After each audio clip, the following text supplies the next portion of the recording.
আইজ বড় শর্মিন্দা লাগে নিজরে মানুষ কইয়া পরিচয় দিতে।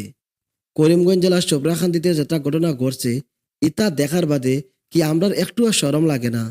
এক অসহায় যার মাথা ঠিক নাই, মানসিক ভারসাম্যহীন একটা মহিলারে কুচু ধরা অর্থাৎ বাচ্চা ধরা সন্দেহে এমনভাবে অমানবিক নির্যাতন করা হয়েছে। ইতা কিতা আমরার সমাজ নেই, ইতা কিতা আমরার শিক্ষা নেই। ধিক্কার জানাই ও মানসিকতারে। আজ প্রশ্ন করলাম নিজেরে, প্রশ্ন করলাম আপনারে, আমরা কিতা মানুষ হইতে পারছি নি? শুভ্রাকান্দি রেল স্টেশনের পাশে এক মানসিকভাবে অসুস্থ মহিলারে বাচ্চা ধরা অর্থাৎ কচু ধরা হইয়া যেভাবে ফিটানি হইছে, এটা কিতা আপনার কলিজা খাপছে নানি? অসহায় একটা মানুষের উপর ওলা জানোয়ার লাগান জাফাইয়া পড়া, এটা কিতা আমরার সুশিক্ষা নি? হোক আপনারা সমাজ যখন হই গিয়া দাঁড়াইছে, বড় আশা আছিল আমরা সমাজ বদলিব, মানুষে শিক্ষিত হইব। কিন্তু করিমগঞ্জের শুভ্রাকান্দির ঘটনা দেখাই দিল আমরা এখনো কত অন্ধকারও আছি। এক অসহায় মহিলা মানুষ যার বিবেক বুদ্ধি নাই, তারে বাচ্চা ধরা অর্থাৎ কচু ধরা সন্দেহ করিয়া যেভাবে জখম করা হইল, এটা অমানবিকতা ছাড়া আর কিছুই নাই। আজ বড় দুঃখ লাগে হইতে আমরা শিক্ষিতর সার্টিফিকেট পাইছি ঠিকই, কিন্তু মানুষ হইতে এখনো পারছি না। 2020 সালক করোনা গেছে গিয়া, কিন্তু আমরার মন থাকি কুসংস্কার আর অন্ধকার এখনো দূর হইছে না। ওই সময় মানুষে ডরাইতো রোগর লাগি, আর আইজ ডরাইরা মানুষে ফালতু বাচ্চা দ্বারা অর্থাৎ কচু দ্বারা গুজবর লাগি। করোনায় আমরারে শিখাইয়া দিল যে জীবন কত ছোট, মানুষের মায়া মমতা কত বড়। কিন্তু শুভ্রাকান্দিতে যেটা ঘটনা ঘটছে এটা দেখিয়া মনে হয় আমরা কিছু শিখছি না। আমরা কি ওলা পাষাণ হইছি?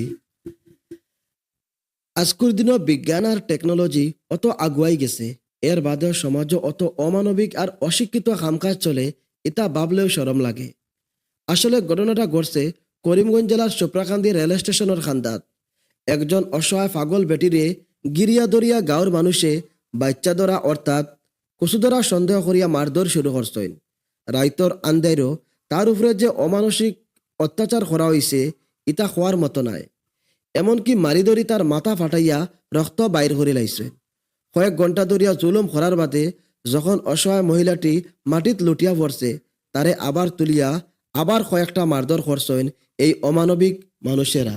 আমরা কিতা খালি স্কুল কলেজ থেকে সার্টিফিকেট আনছিনি, মানুষ হইতাম পারলাম নি এখনো পর্যন্ত। ও ফেসবুক আর হোয়াটসঅ্যাপও ফালতু কিছু গুজব চলাইছে যে রাস্তা আর ব্রিজ বানাইতে বাচ্চার মাথা লাগবো। ও মানুষ সকল শুনো, এই 21 শতকর যুগেও আইয়া যদি আপনারা এই আন্দাইর কুসংস্কারও বিশ্বাস করেন, তবে এর তাকে বড় শর্মর কথা আর কিচ্ছু নাই। শিক্ষা মানে খালি বই পড়া নাই, শিক্ষা মানে হইল নিজের বিবেক, শিক্ষা মানে হইল সত্য মিথ্যার বিচার করার ক্ষমতা। আজ শুভ্রাকান্দির ঘটনা দেখাই দিল আমরা এখনো কত বড় মূর্খ রইয়া আছি। একজন অসহায় বেটির উপরে এইভাবে অত্যাচার কোনোভাবেই মেনে নেওয়া যায় না। আমি হাত জোল করিয়া কইরাম, দয়া করিয়া গুজব বিশ্বাস করবা না। মানুষরে মানুষ হিসাবে দেখো কোয়া। আজ পাগল বেটির রক্ত ঝরছে, কাইল ও গুজবে আপনার ঘরের ভাই বোন অথবা মা বাবারও রক্ত ঝরতে পারে। চলো আমরা একলগে ইতা অমানবিক খামর বিরুদ্ধে আওয়াজ তুলি, মানবতারে বাঁচাই। আর কোনোদিন যেন কোনো নিরপরাধ মানুষের জান না যায় এই গুজবর লাগিয়া।